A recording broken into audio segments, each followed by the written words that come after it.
Sí se ve. Bueno, bueno, vamos a empezar con algunas patologías, con algunas malformaciones congénitas del sistema nervioso central. Lo que primero tengo para mostrar es una meningoencefalia, meningoencefalocele, perdón, un meningoencefalocele, que es el meningoencefalocele es una protrusión del encéfalo cubierto por meninges y por piel a través de un defecto del cráneo. Y esta deformación se produce porque no hay una separación entre el tubo neural con el ectodermo cutáneo, lo que evita entonces la osificación en ese lugar, evita la osificación o la formación de los huesos del cráneo. Entonces, acá en realidad el defecto primario es un defecto en la osificación, en la formación de los huesos del cráneo.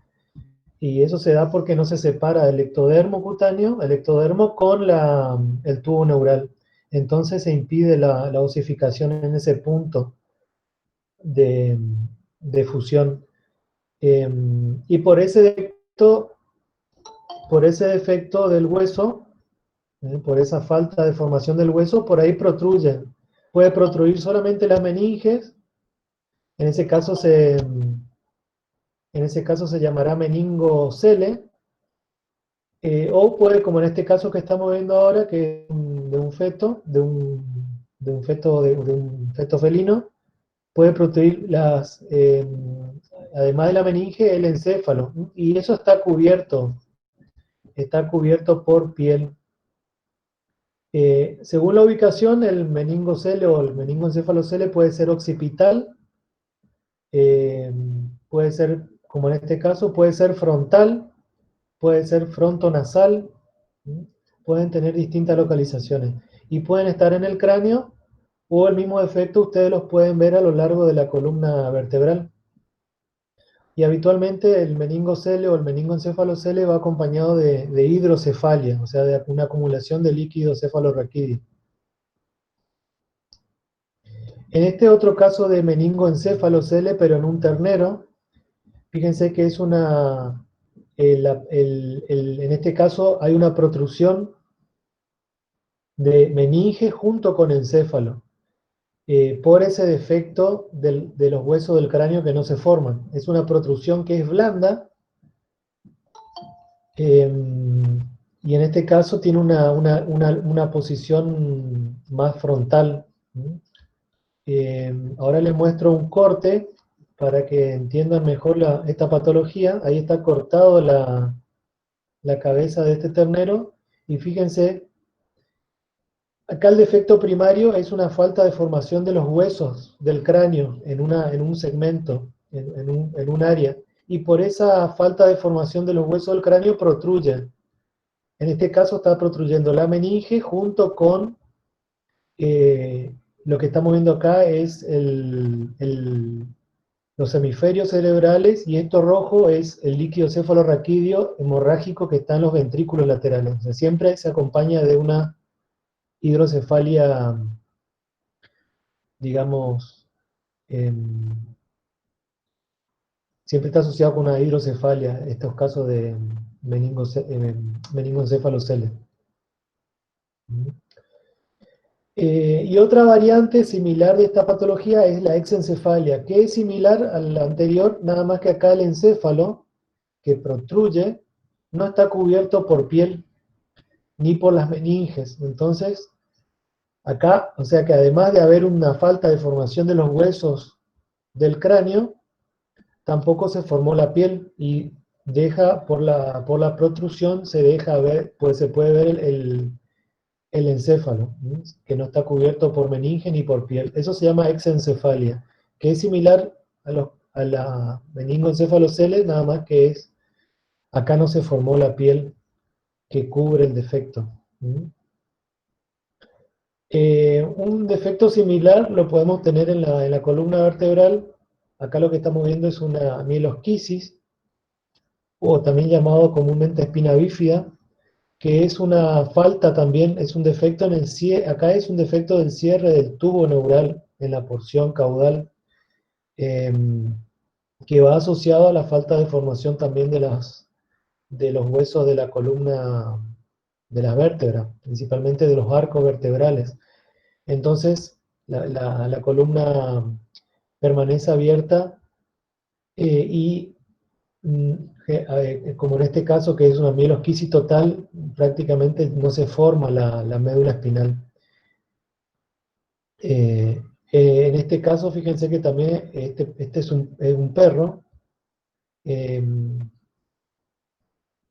También este es un animal que tiene alteración en el desarrollo del encéfalo. No sabemos si es una anencefalia, o sea, una falta de formación del encéfalo, porque o es una hipoplasia prosencefálica, o sea, no hay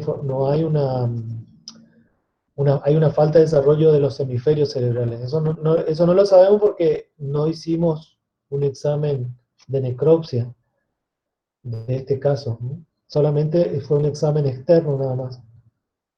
Pero se nota que hay un defecto de la formación de todo el tubo neural, tanto en la porción craneal que forma el encéfalo como la porción caudal que forma la médula espinal. Y fíjense cómo esa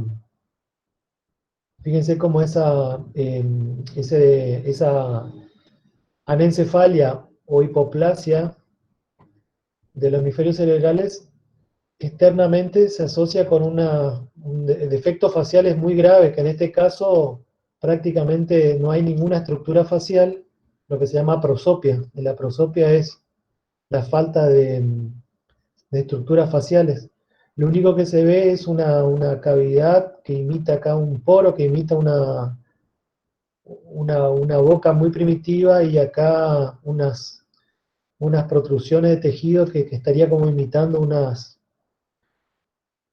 eh, no sé, unas pabellones auriculares.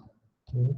Pero el defecto en el desarrollo del encéfalo, que puede ser una anencefalia o una hipoplasia de los hemisferios cerebrales, externamente ustedes eh, se caracteriza externamente porque hay defectos faciales. ¿Eh?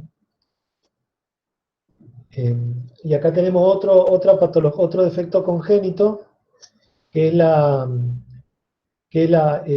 holoprosencefalia. Que este defecto es un defecto del desarrollo del prosencéfalo, o sea, de los hemisferios cerebrales. En la porción craneal del tubo neural, cuando se cierra, la porción craneal se forman eh, tres vesículas. La vesícula craneal, que es la que forma los hemisferios cerebrales, eh, es la que crece y se divide, crece lateralmente y se divide para formar los hemisferios cerebrales. Entonces, lo que sucede en estos casos de holoprosencefalia es que esa vesícula que va a formar los hemisferios cerebrales no se divide y queda un solo hemisferio cerebral, lo que se llama holoprosencefalia, que es lo que estamos viendo acá. Y externamente, esta holoprosencefalia, ustedes lo reconocen externamente porque se acompaña de ciclopía o de sinostalmos, como en este caso.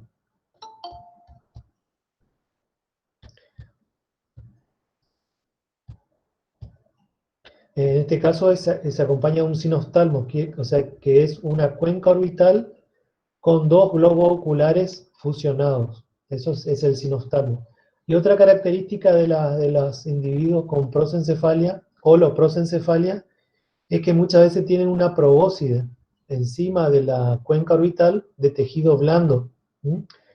Y otro defecto facial es que no tiene boca, no tiene cavidad nasal, y todos esos defectos faciales, esa probóscide y esa sinostalmo, y la ausencia de la cavidad oral y de la cavidad nasal, son todos secundarios a esa falta de división de los hemisferios cerebrales.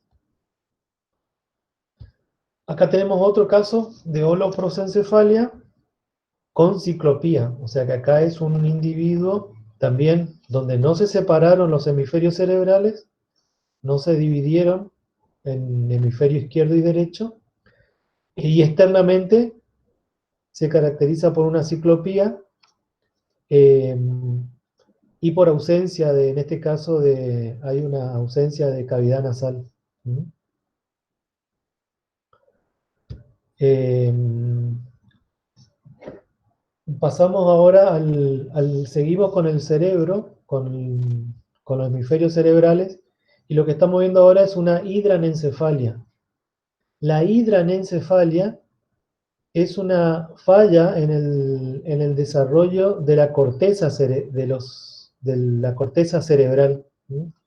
Es una falla en el desarrollo de la corteza, de la sustancia gris del cerebro, de la corteza cerebral, de los hemisferios cerebrales. Y lógicamente, si no se desarrolla la corteza cerebral, tampoco se va a desarrollar la sustancia blanca. Entonces, lo que vemos acá es que lo único que vemos es la meninges, ¿eh? Y luego viene unos ventrículos laterales muy dilatados con líquido cefalorraquídeo, o sea que también acá hay una hidrocefalia compensadora asociada a la hidranencefalia. Eh, Acá tengo una imagen para que vean de vuelta el mismo caso de hidranencefalia. Fíjense que acá lo que hay en este hemisferio cerebral, lo que falló es un desarrollo de la corteza cerebral. O sea, hay un fallo en el desarrollo de la corteza cerebral. ¿Eh? Y por lo tanto tampoco se desarrolla la sustancia blanca. La hidranencefalia siempre ustedes lo deben asociar con infecciones virales que sufre la madre durante la gestación.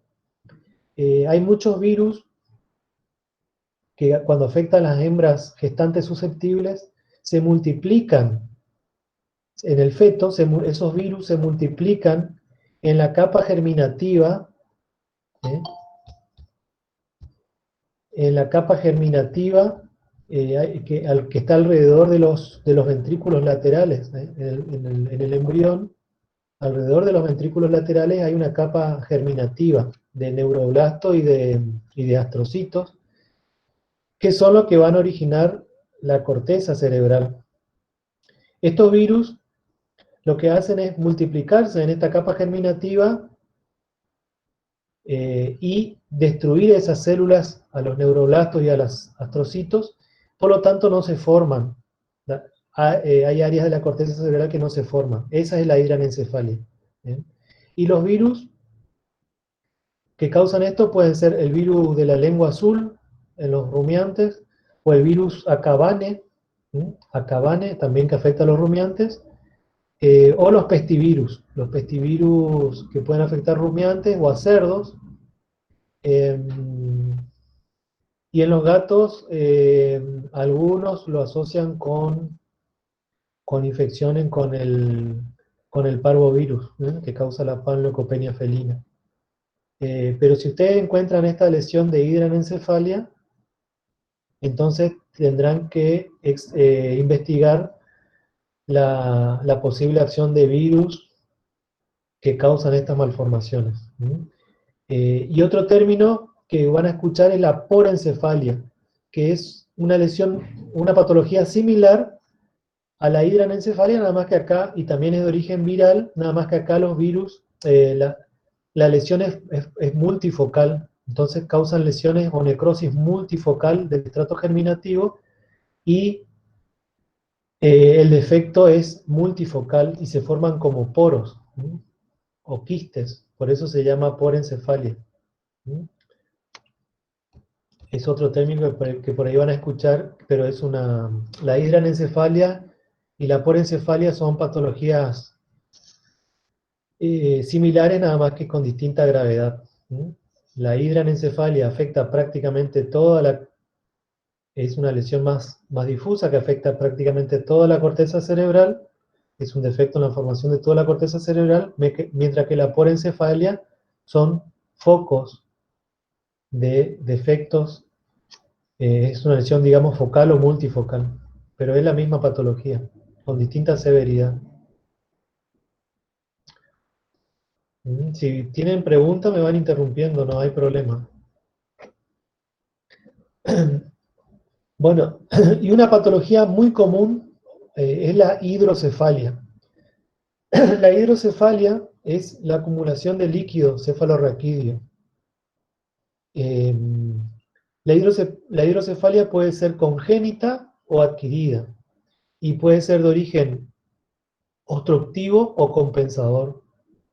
La hidrocefalia congénita, como la que estamos viendo en esta imagen, habitualmente son causados por obstrucciones, son de tipo obstructivo. Eh, y esa acumulación de líquido cefalorraquídeo lo que origina es una falta de desarrollo del tejido nervioso que lo rodea por compresión y siempre se asocia con una deformación en forma de cúpula del cráneo, porque el hueso del cráneo va creciendo y va acompañando a esa hidrocefalia. A diferencia del meningocele o del meningoencefalocele, esta protrusión del cráneo esa deformación del cráneo es dura, o sea, porque es tejido óseo que va creciendo acompañando la deformación. Eh, las hidrocefalias congénitas obstructivas, la obstrucción puede estar a distintos niveles, pero lo más común es que esté a nivel del acueducto mesencefálico. A ver si vemos otra imagen. Fíjense, acá tenemos otro ejemplo de una hidrocefalia congénita obstructiva, causada por obstrucción del acueducto mesencefálico. Lo que estamos viendo acá es una dilatación de los ventrículos laterales, de los ventrículos por acumulación de líquido cefalorraquídeo. Y fíjense cómo va causando una atrofia por compresión en este caso del cerebro, del hemisferio cerebral. Eh, las obstrucciones pueden estar a distintos niveles. Pueden ser una obstrucción a nivel de los forámenes que comunica los ventrículos laterales con el tercer ventrículo. Puede ser una obstrucción a nivel del acueducto mesencefálico que comunica el tercer ventrículo con el cuarto ventrículo. O puede ser una obstrucción a nivel de los agujeros cerebelo-pontinos, que son el lugar donde el líquido cefalorraquídeo abandona el sistema ventricular para entrar al espacio subaracnoideo.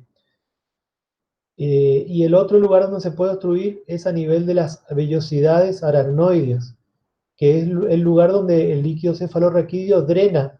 Las vellosidades aracnoides son estructuras a modo de válvula que tienen la aracnoides y que deja pasar por presión hidrostática, deja pasar líquido cefalorraquídeo hacia senos venosos de la dura madre. Entonces, ese es otro lugar donde se puede producir las obstrucciones y causar hidrocefalia.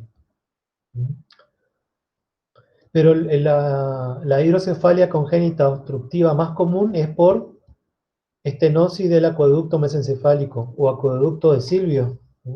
Fíjense, acá tenemos, este es el tercer ventrículo.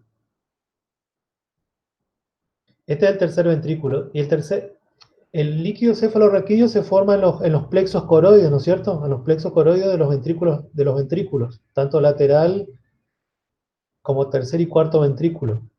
Y también es producida por las células ependimales que recubren todo el sistema ventricular. El líquido cefalorraquídeo pasa de los ventrículos laterales por los forámenes interventriculares al tercer ventrículo, que es este que está acá. Este es el tercer ventrículo. Del tercer ventrículo pasa al cuarto ventrículo, que acá está debajo del cerebelo, que sería el cuarto ventrículo.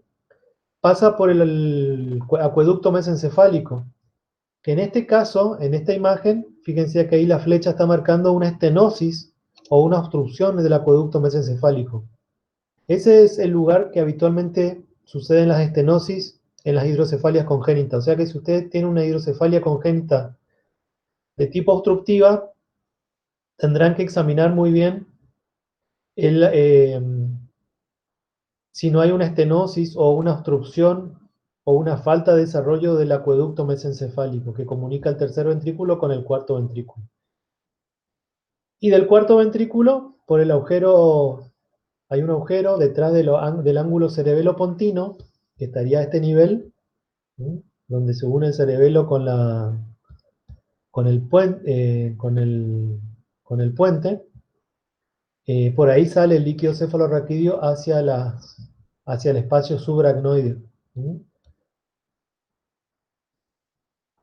Entonces este es el lugar habitualmente que se producen las estenosis en la hidrocefalia congénita, de tipo obstructiva. Y después tenemos la hidrocefalia de tipo adquirida, eh, que pueden ser por procesos inflamatorios o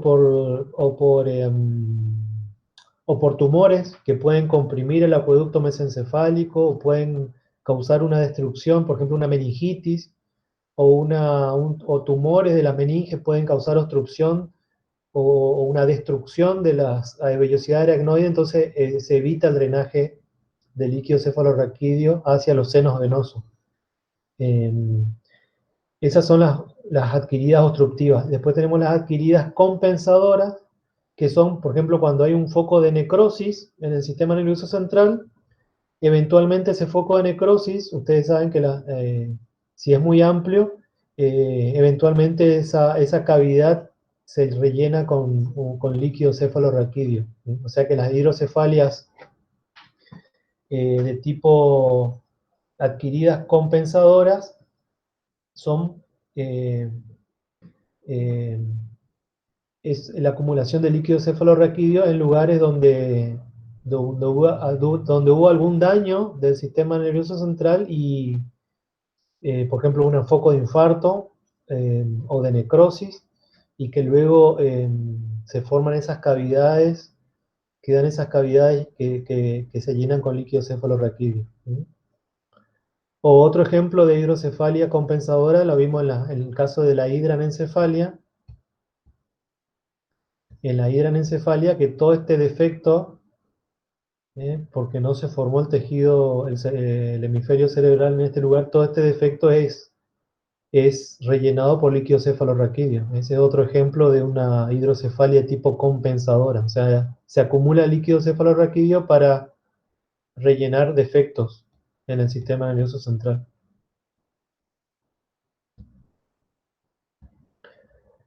Bueno, este es otro ejemplo de una hidrocefalia de tipo congénita y obstructiva. Este es un ternero, fíjense, se la reconoce fácilmente en el examen externo porque hay una deformación en forma de cúpula del cráneo, el hueso, o sea, el líquido cefalorraquídeo que se va juntando en los hemisferios cerebrales va causando compresión del tejido nervioso y también el hueso va acompañando esa acumulación de líquido, por eso el cráneo toma esa forma abovedada, ¿no?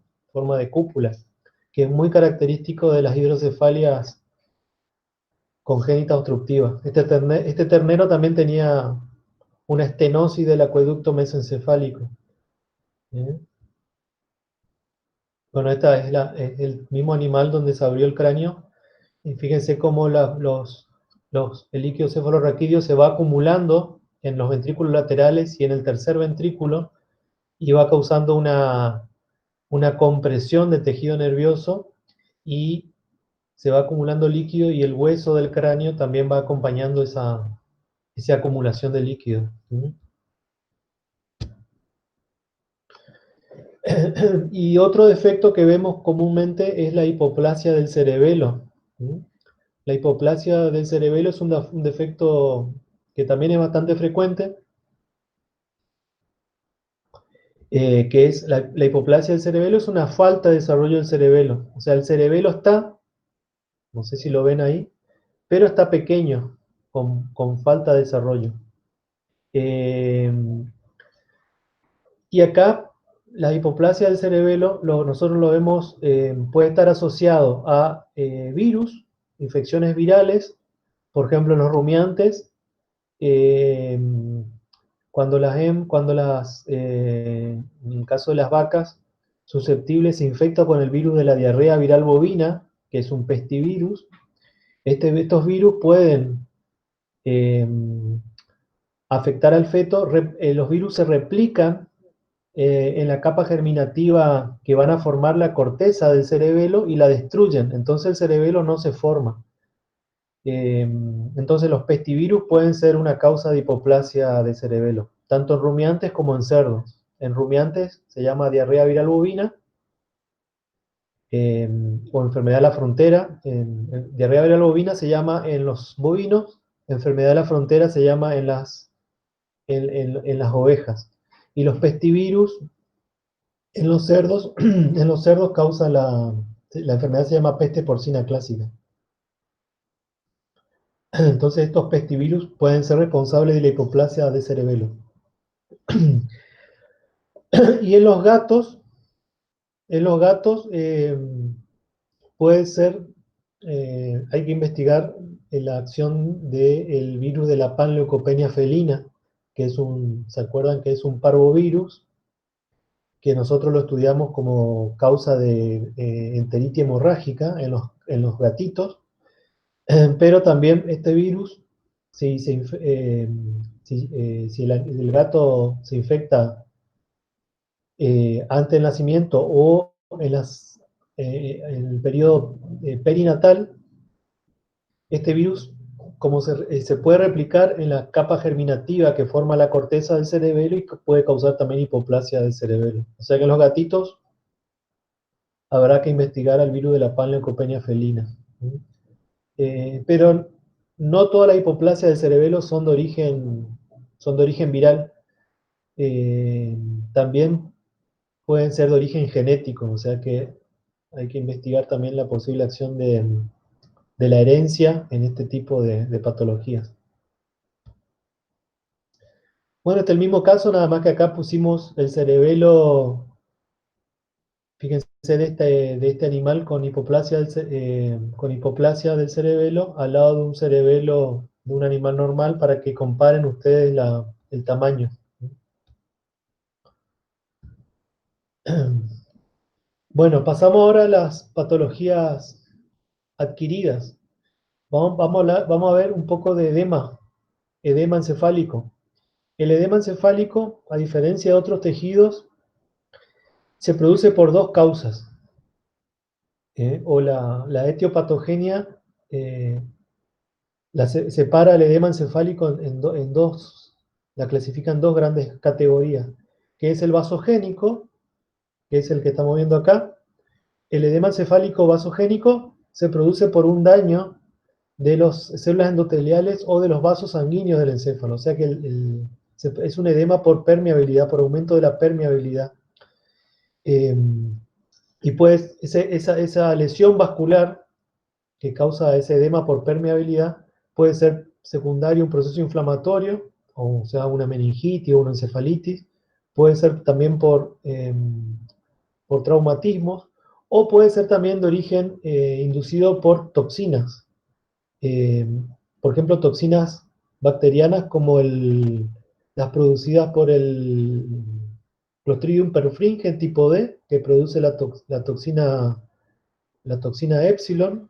No sé si se acuerdan cuando vimos la parte de enteritis, cuando hablamos de los Clostridium, el Clostridium perfringens tipo D, prolifera en el intestino de los animales y produce una toxina que se llama Epsilon. Esa toxina Epsilon se absorbe en la sangre y actúa dañando los endotelios de los vasos sanguíneos encefálicos y causa un edema encefálico por aumento de la permeabilidad.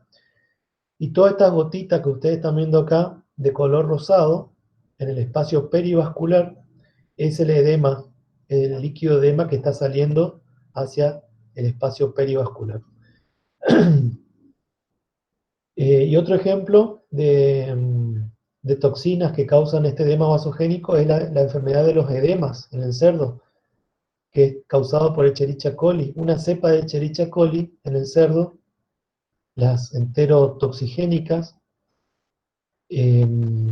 que también Escherichia coli está en el intestino y bajo ciertas condiciones puede proliferar y producir estas toxinas eh, que son que causan daño endotelial y aumento de la permeabilidad vascular, en el caso del cerdo, en varios órganos, y dentro de esos órganos puede causar edema encefálico.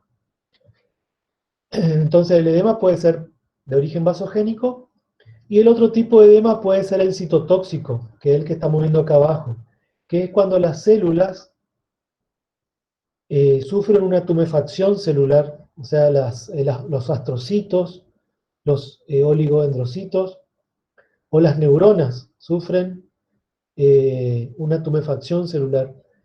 Por ejemplo, cuando tenemos una hipoxia o una isquemia, esas células sufren tumefacción celular y ese es el otro tipo de edema que tenemos, un edema, digamos, intracelular, que es el citotóxico. Esas son las dos categorías de edema encefálico que tenemos en el sistema nervioso central, que habitualmente se asocian en la práctica. Uno puede encontrar ambos tipos, tanto el citotóxico como el vasogénico, como responsable del edema encefálico. Macroscópicamente, ¿cómo lo reconocemos? Depende mucho de la gravedad. En los casos muy leves de edema encefálico, por ahí no se observan lesiones macroscópicas. Y en los casos moderados a graves, sí podemos observar. Lo que primero nos va a llamar la atención es la consistencia. El encéfalo tiene una consistencia más blanda de lo normal. Ustedes palpan y es más blando. Y otra cosa que nos va a llamar la atención son la tumefacción de las circunvoluciones del cerebro y del cerebelo. Van a estar tumefactas y van a estar aplanadas contra el cráneo. O sea, que las circunvoluciones están chatas, están planas, están tumefactas. Y las cisuras o los surcos están mucho más estrechos de lo normal. ¿eh? Fíjense acá el cerebelo, cómo las circunvoluciones del cerebelo están chatas, están planas y prácticamente como que no hay separación entre circunvolución y entre una circunvolución y otra, porque las están muy planas, están chatas y las surcos, las cisuras están muy estrechas. ¿eh? Y otra cosa que pueden notar ustedes en el edema encefálico es la protrusión, sobre todo del vermis del cerebelo.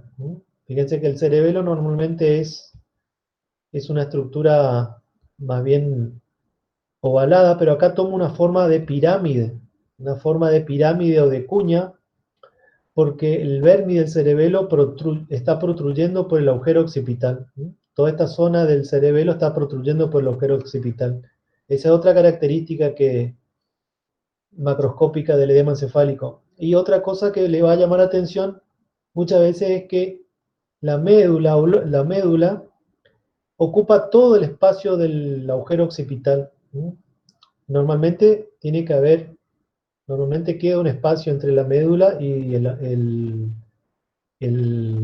y el agujero occipital. En el caso de edema encefálico severo, toda la médula está ocupando todo el agujero occipital. Acá tenemos una imagen también de edema encefálico. Fíjense, un edema encefálico bastante severo comparado con un encéfalo normal, para que vean ustedes la diferencia. Fíjense cómo las circunvoluciones están chatas, están planas, y los surcos, las cisuras son muy estrechas, si comparamos con este cerebro. Y acá el cerebelo lo mismo, y además toma una forma piramidal o de pirámide o de cuña, porque se está metiendo por el agujero occipital, en vez de la forma redondeada normal del cerebelo. Bueno, pasamos a las necrosis del sistema nervioso central. La necrosis del sistema nervioso central se llaman encefalomalasias, si es del encéfalo, o mielomalacias si es de la médula. Eh, eh, es muy importante la localización de esos focos de necrosis. porque dependiendo de la localización de las áreas de necrosis, a ustedes le va a guiar bastante sobre la posible etiología. Lo que estamos viendo en la imagen es un caso de polioencefalomalacia. O sea que polio significa que está afectada la sustancia gris del, del encéfalo, ¿eh? En este caso de la corteza del cerebro. Las causas de polioencefalomalacia pueden ser muchas. Pueden ser de origen tóxico, por ejemplo, la intoxicación con plomo, intoxicación con azufre. Eh, Pueden ser de origen isquémico, por ejemplo, las hipoxias en un animal que tiene un paro cardiorrespiratorio durante una anestesia, por ejemplo, en una cirugía, puede causar una polioencefalomalacia. Las hipoglucemias también se asocian con polioencefalomalacia. Eh, eh, o pueden ser de origen nutricional, no diría de nutricional, sino de origen causada por una alteración al metabolismo de la tiamina, de la vitamina B1. Eh, lo que estamos viendo acá es una necrosis de la corteza cerebral en un rumiante, en un bovino, causado por una alteración en el metabolismo de la tiamina. En los rumiantes la tiamina o la vitamina B1 se sintetiza en el rumen. Es sintetizada en el rumen por las bacterias ruminales. Entonces, cuando ustedes tienen una ruminitis o una acidosis ruminal por una sobrecarga con hidrato de carbono, entonces se puede alterar la población de bacterias ruminales y puede haber una deficiencia, una falta en la síntesis ruminal de tiamina. Eh, entonces la ruminitis o la acidosis ruminal por sobrecarga de granos es una causa de deficiencia de tiamina en los rumiantes. Eh, Puede ser también que estén ingiriendo plantas. Hay algunas plantas que tienen tiaminasas, que tienen enzimas tiaminolíticas que destruyen la tiamina que es sintetizada en el rumen. Entonces también hay que averiguar esas etiologías, por la presencia de plantas con tiaminasas, pero no es lo habitual. Eh, y otra causa que puede causar estas polioencefalomalacias en los rumiantes es la presencia de azufre, ya sea en el alimento o en el agua. Muchas veces el agua tiene mucho azufre.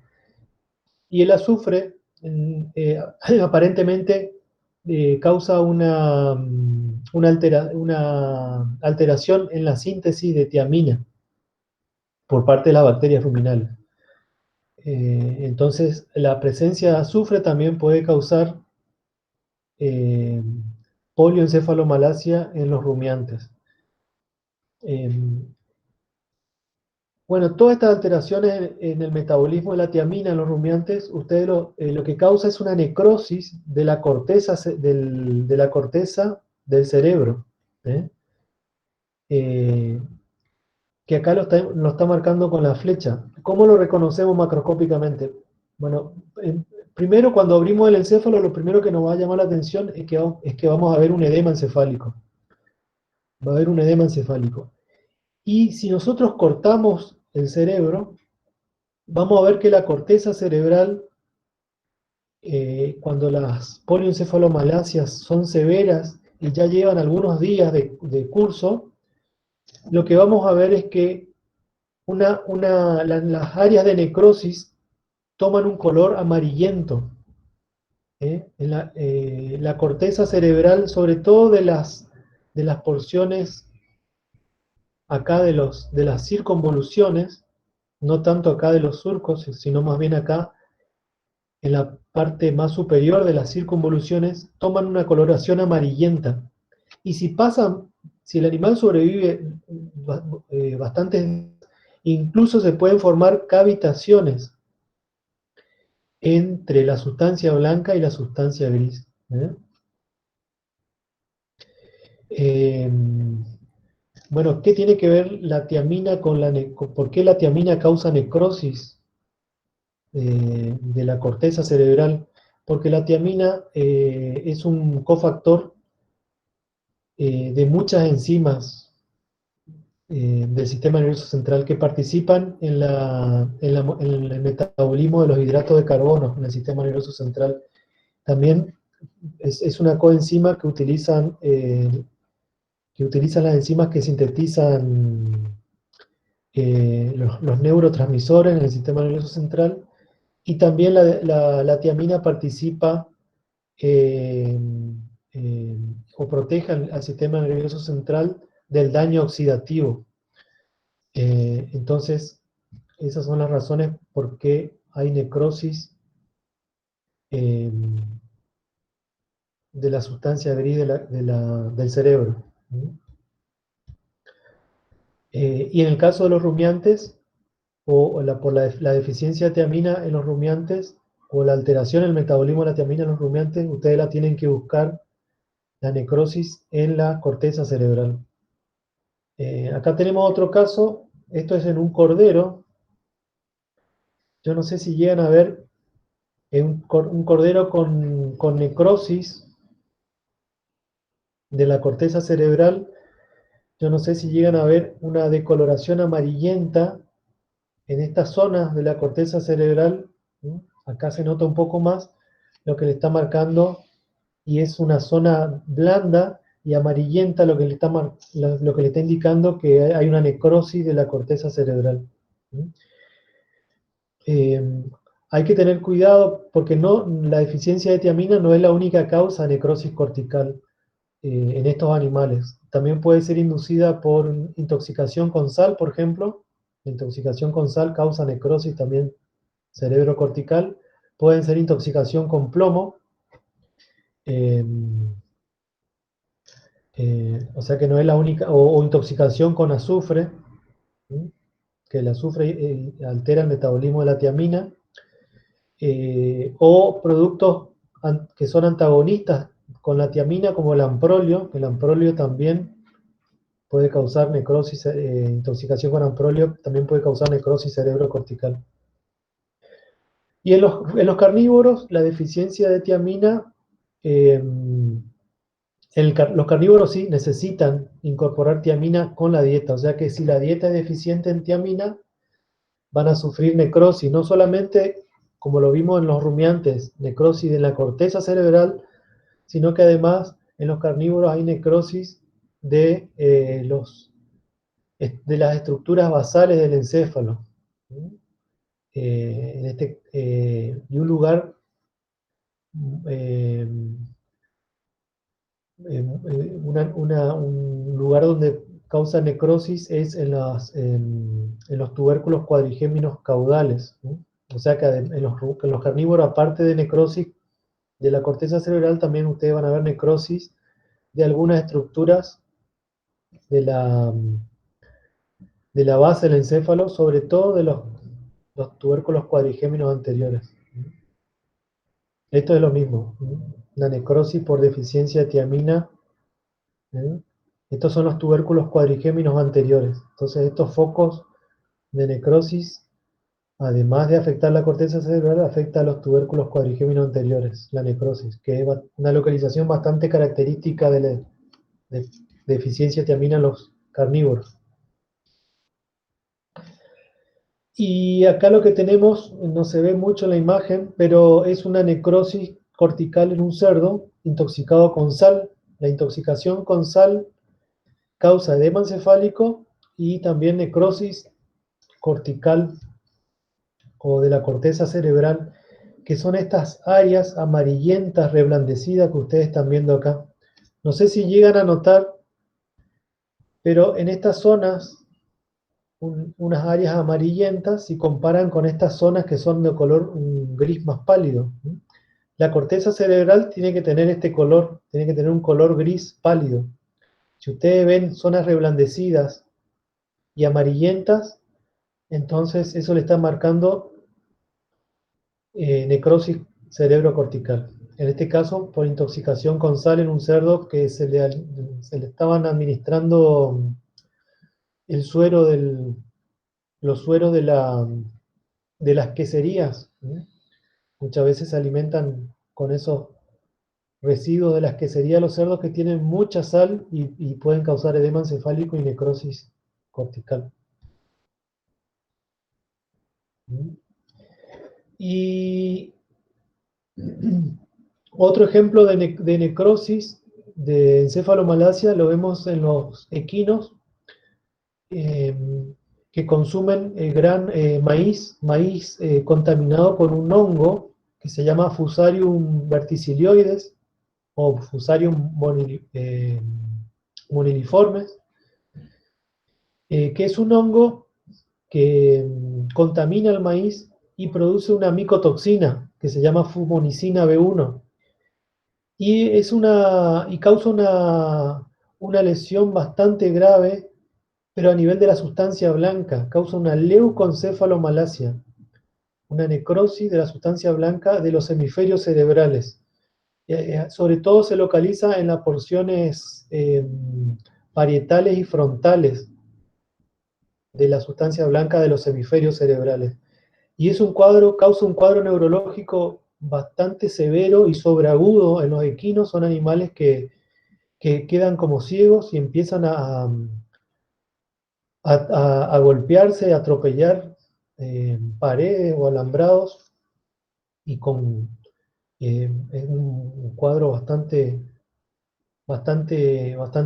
agudo. Y la anamnesis, lo que siempre nombran los propietarios es que el animal queda ciego. Dice, el animal quedó ciego de golpe y empezó a golpearse contra las paredes del box o contra los corrales o el alambre. En ese caso, ustedes lo que van a ver en las leucoencefalomalacia micotóxica del equino es un foco grande de necrosis de la sustancia blanca de uno de los hemisferios cerebrales. Son lesiones que pueden ser bilaterales, pero son siempre asimétricas, o sea, siempre afecta a un hemisferio cerebral más que al otro. Y son focos bastante grandes, o sea que no van a pasar desapercibido la necropsia. Lo que causa la fumonicina B1 daña la microvasculatura del, de estas porciones de estas porciones de la sustancia blanca y por eso causa necrosis. O sea que el daño es de tipo isquémico o vascular. Es una lesión bastante característica. Si ustedes encuentran estos focos grandes de necrosis en la sustancia blanca, ubicados en la zona frontal o parietal de los hemisferios cerebrales, asimétricos, entonces tienen que ir a buscar el contenido gástrico o buscar el maíz y tienen que determinar en el laboratorio los niveles si tiene la presencia de fumonicina para hacer un diagnóstico etiológico.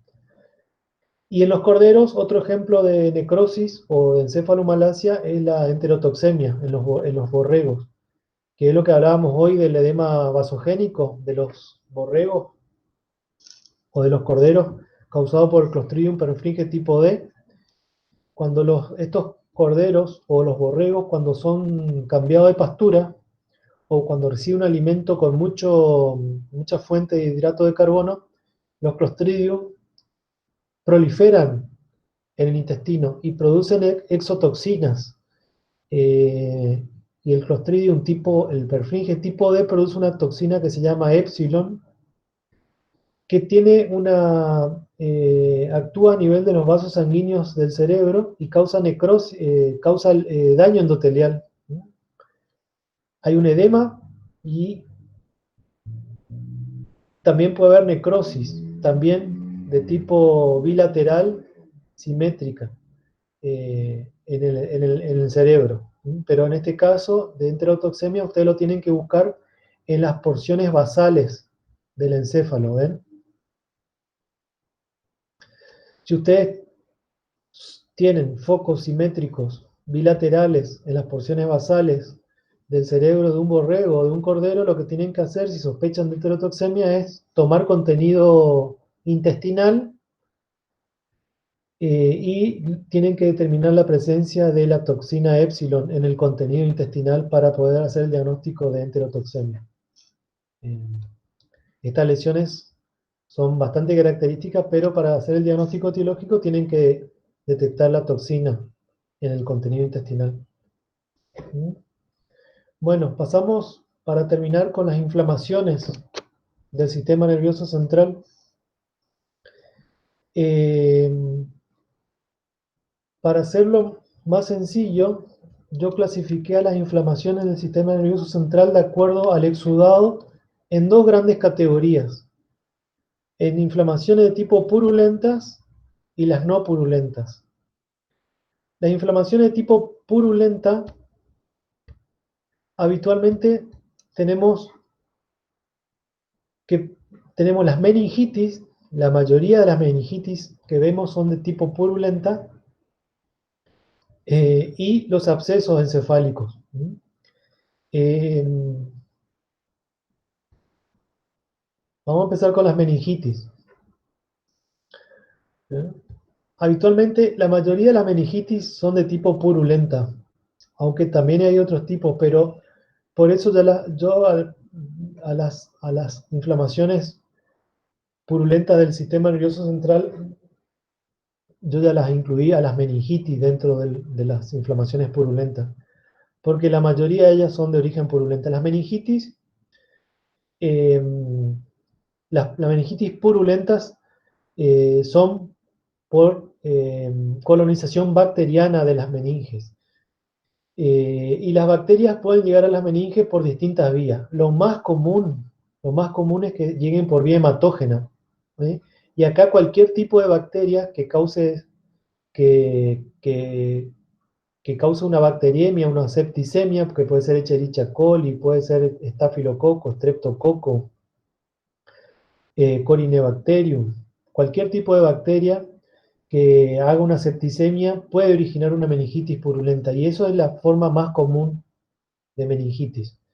Estas formas de meningitis purulentas de tipo por colonización hematógena, nosotros la vemos habitualmente en animales neonatos, que no han calostrado bien, y tienen problemas de inmunodeficiencia. Entonces tenemos que cualquier bacteria puede penetrar por vía digestiva o por el ombligo o por vía respiratoria y hacer una septicemia, y vamos a ver focos de inflamación purulenta en distintos órganos, en distintos tejidos. Vamos a ver una poliartritis purulenta, una pericarditis purulenta, una peritonitis purulenta, y en el caso de las meninges, una meningitis purulenta.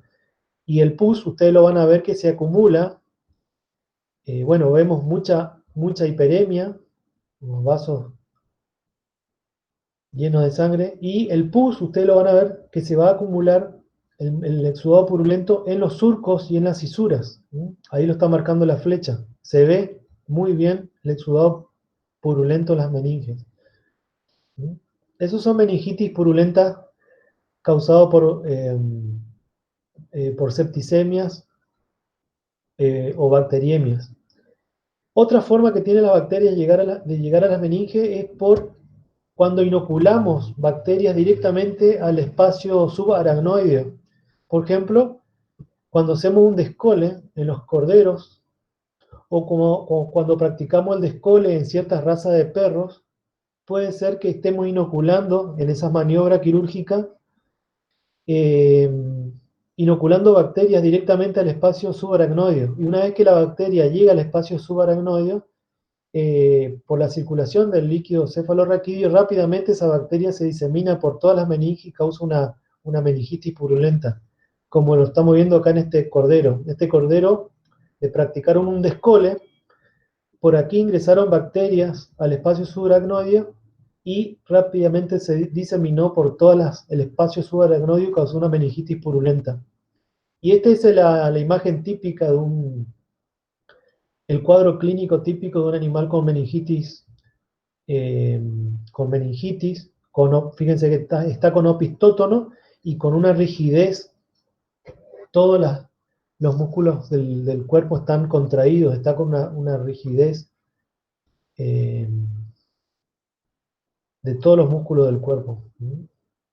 Este es el encéfalo del cordero de la imagen anterior. Fíjense cómo de vuelta el pus, tenía pus por toda la meninge de la médula espinal, y también acá en el pus también ascendió el proceso inflamatorio purulento hasta el encéfalo. O sea que las meningitis purulentas ustedes la van a reconocer fácilmente porque el pus se ve y se acumula en los surcos y en las cisuras. Acá lo que tienen que hacer es, como no hay ninguna bacteria que sea,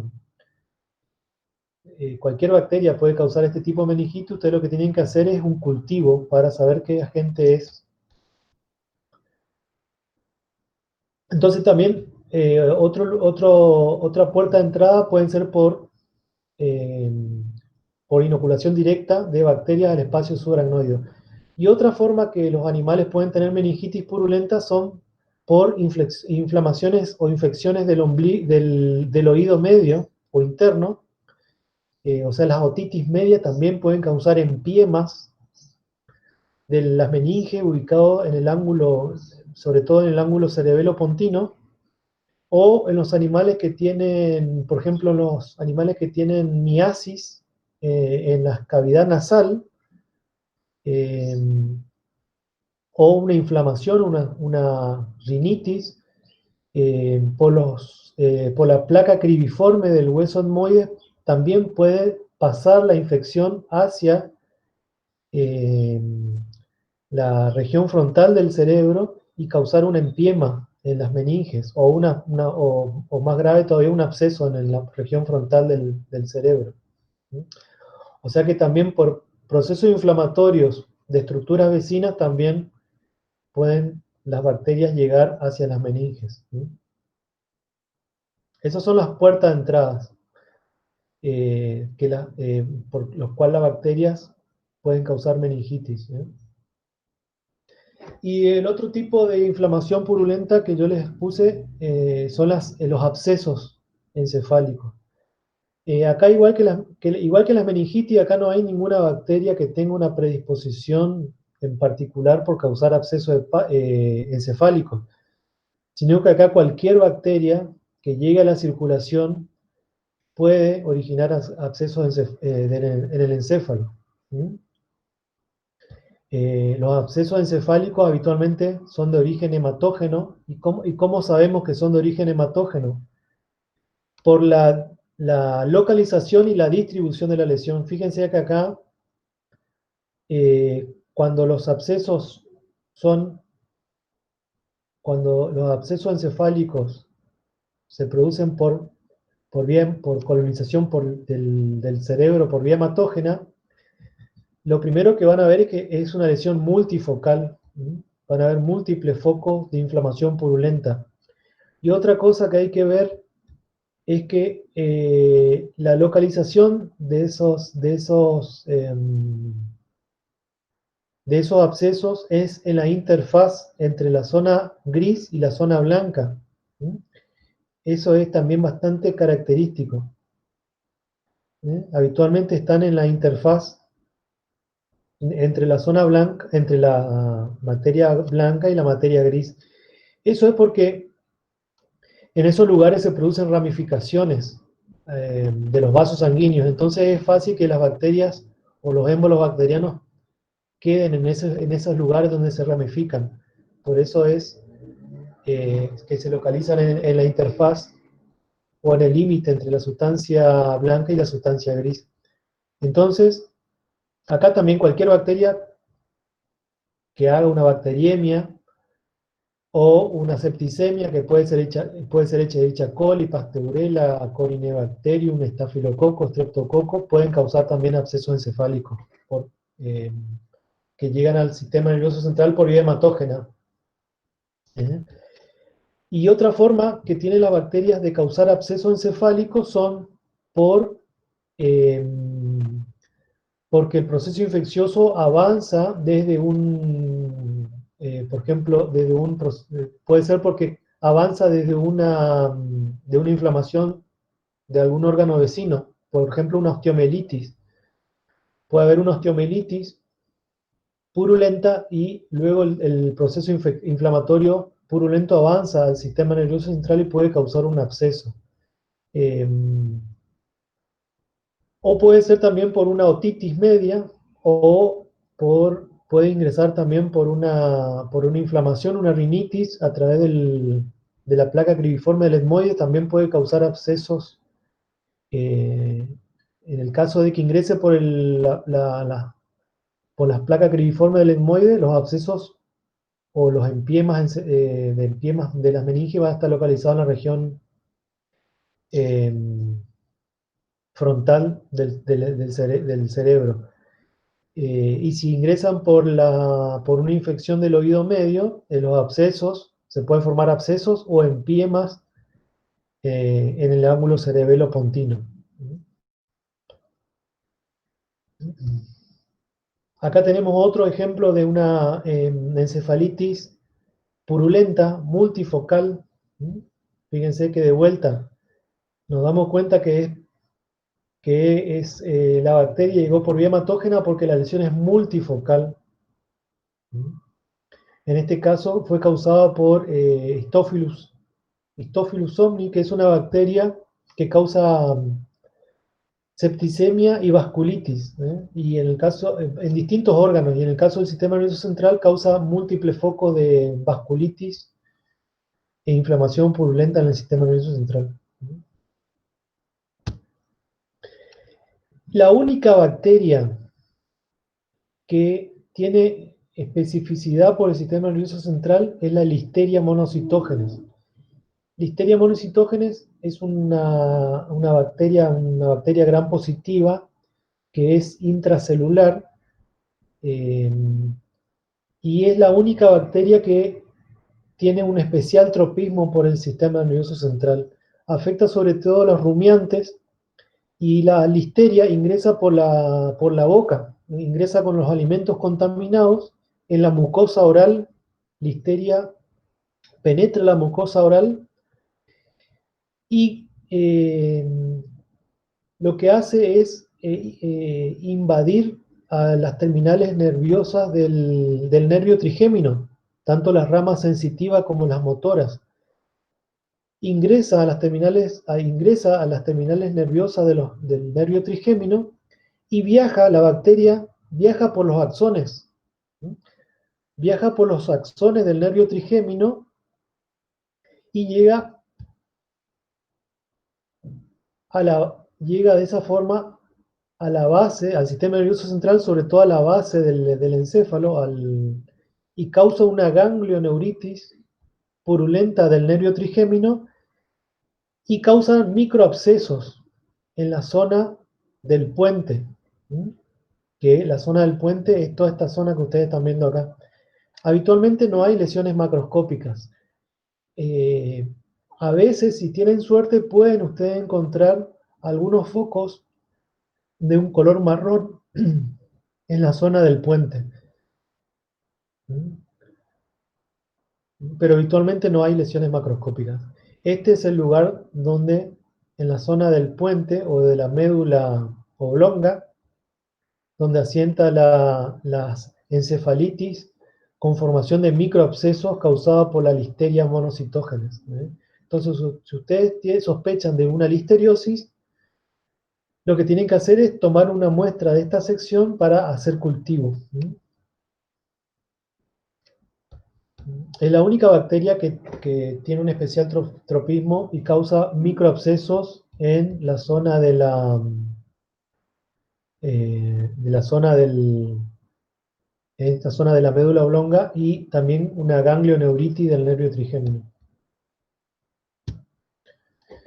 Bueno, esas son las encefalitis, los procesos inflamatorios purulentos, que yo le puse, los separé en meningitis y en abscesos, o microabscesos como en el caso de la listeria.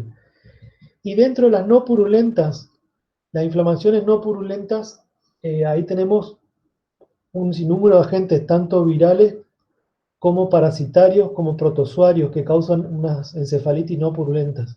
¿Sí? ¿Qué significa el término no purulento? No purulento significa, cuando ustedes escuchan el término de encefalitis no purulenta, significa que hay varias lesiones a nivel microscópico en el encéfalo. En primer lugar, las neuronas pueden tener necrosis, eh, pueden haber necrosis o tumefacción celular o cromatólisis. La otra característica o la otra cosa que implica el término no purulento es la presencia de manguitos perivasculares de infiltrado linfoplasmocitario, o sea que los espacios perivasculares del sistema nervioso central se infiltran de linfocitos y de plasmocitos. Y la tercera lesión que implica el término no purulento es la presencia de gliosis, o sea, un aumento en el número de células gliales. Puede ser una gliosis focal o multifocal o difusa. Esas tres cosas ustedes van a encontrar cuando hablamos del término de encefalitis no purulenta. Lesión de las neuronas, manguitos perivasculares y gliosis, focal o difusa. Y en algunas enfermedades, como por ejemplo el distemper canino, además de estas tres lesiones, van a encontrar desmielinización. O sea que en el distemper canino, en el moquillo canino, además hay una cuarta lesión que es la desmielinización que ustedes pueden ver. Entonces eso significa el término no purulento. Y la enfermedad o la encefalitis no purulenta por excelencia es la rabia. Nosotros estudiamos la rabia como el virus de la rabia es un virus que tiene un especial tropismo por el sistema nervioso central y causa una encefalitis de tipo, una polioencefalitis de tipo no purulenta y una ganglioneuritis también de tipo no purulenta. La rabia no causa lesiones macroscópicas. Ustedes van a sospechan de rabia por los síntomas que tiene el animal. En el caso de la rabia bovina, que es transmitida por, el, por los vampiros, los animales empiezan con cambios de comportamiento, empiezan a mugir constantemente, están intranquilos. Eh, eh, y luego empiezan con problemas de paresia, con incoordinación, con debilidad de los miembros, se caen constantemente y no le cuesta incorporarse, y luego generalmente el curso no va más allá de una semana, el curso clínico total. Los animales caen y no pueden levantarse, tienen opistótono y tienen un constante movimiento de pedaleo o de pataleo. Un constante movimiento de pedaleo y pataleo, y que incluso puede,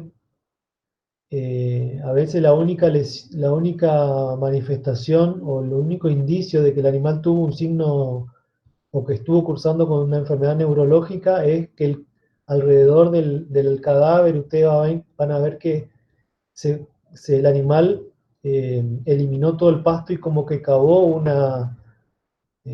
o removió toda la tierra de alrededor por los constantes movimientos de pedaleo y pataleo. Si ustedes sospechan de rabia, no van a encontrar ninguna lesión macroscópica. Lo que tienen que hacer es abrir el cráneo, retirar el encéfalo y mandar el encéfalo entero a un diagnóstico, a un laboratorio de referencia para rabia. Y las lesiones microscópicas de la rabia son una encefalitis no purulenta con infiltrado perivascular linfoplasmocitario, gliosis focal, o sea, un aumento en el número de células, sobre todo de los astrocitos y de la microglia, gliosis focal o multifocal, Va a haber cromatólisis y necrosis de neuronas y también pueden llegar a haber cuerpos de inclusión de Negri, que también lo pueden llegar a ver microscópicamente. Esas son las lesiones histológicas de la rabia. Bueno, esos son los principales tipos de encefalitis. Después hay otros tipos de encefalitis que no son tan habituales, como por ejemplo la encefalitis causada por el coenurus cerebralis. El coenurus cerebralis es una enfermedad parasitaria de los rumiantes, sobre todo de los corderos. Es una enfermedad parasitaria causada por el estadio larval de la tenia multiceps. La tenia multiceps es una tenia que está en el intestino del perro. El perro contamina los pastos con los huevos de la tenia y los corderos, cuando comen ese pasto contaminado con los huevos de la tenia multiceps, el embrión eh, atraviesa el intestino, llega a la circulación y de la circulación llega al sistema nervioso central y ahí se desarrolla la larva de la tenia y forma un quiste que se llama coenurus, cerebralis. Así se llama la larva o el quiste larval de este parásito. Es otro tipo de encefalitis que ustedes pueden encontrar, sobre todo en los corderos. Esta es otra imagen de una cenurosis o coenurosis en un borrego. Fíjense, esta es la capa germinativa de la larva del coenurus cerebralis. Y otros tipos de encefalitis son también causados por parásitos, son migraciones aberrantes de larvas de nematodes. Por ejemplo, en el cerdo, el Staphylococcus dentatus, ¿se acuerdan que habíamos visto que migraba normalmente por el hígado? Igual que la larva del Ascarisum, migra normalmente por el hígado y por el pulmón de los cerdos. Y en raras ocasiones pueden haber migraciones aberrantes. Eh, o en el equino, la larva del Strongylus vulgaris. Recuerdan que la larva del Strongylus vulgaris migraba normalmente hacia una migración por el sistema vascular. Bueno, a veces hacen migraciones aberrantes estas larvas y pueden causar unas encefalitis de tipo traumática, muy similar a la que veíamos en los hígados. En este caso, este es un equino parasitado con Strongylus vulgaris y las larvas de Strongylus vulgaris, eh, por error, migraron por el encéfalo y causan estos tractos necróticos hemorrágicos en el sistema nervioso central. No es muy común, pero es otro tipo de encefalitis, causada de origen traumático, causada por migraciones aberrantes de larvas de nematodes. Bueno, no tengo más imágenes. No sé si tiene algunas preguntas. Esos son los principales tipos de encefalitis, que yo las clasifiqué en purulentas. Dentro de las purulentas agrupé a las meningitis, porque la mayoría de las meningitis son purulentas, eh, y a los abscesos encefálicos. Y las no purulentas, ahí le puse a las enfermedades virales, como la rabia, que es el ejemplo típico que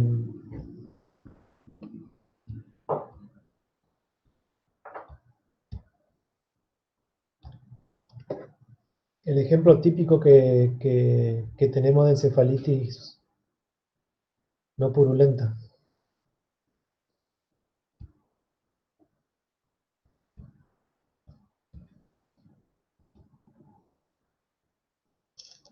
No sé si tiene alguna consulta.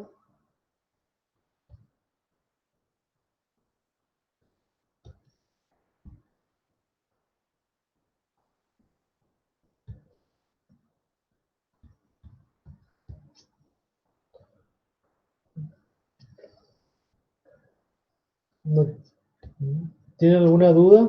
¿Consulta?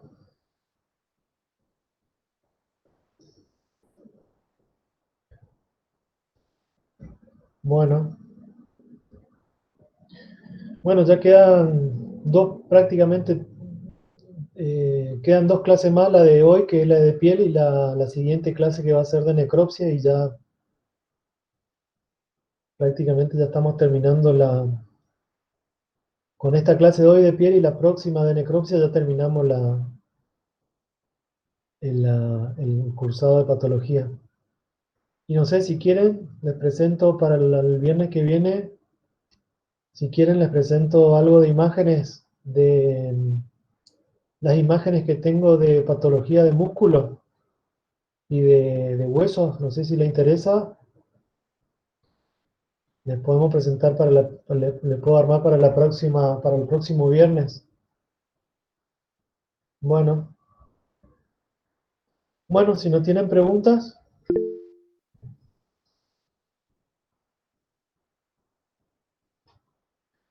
vuelvo y nos vemos el próximo viernes con algunas lecciones de, ¿sí?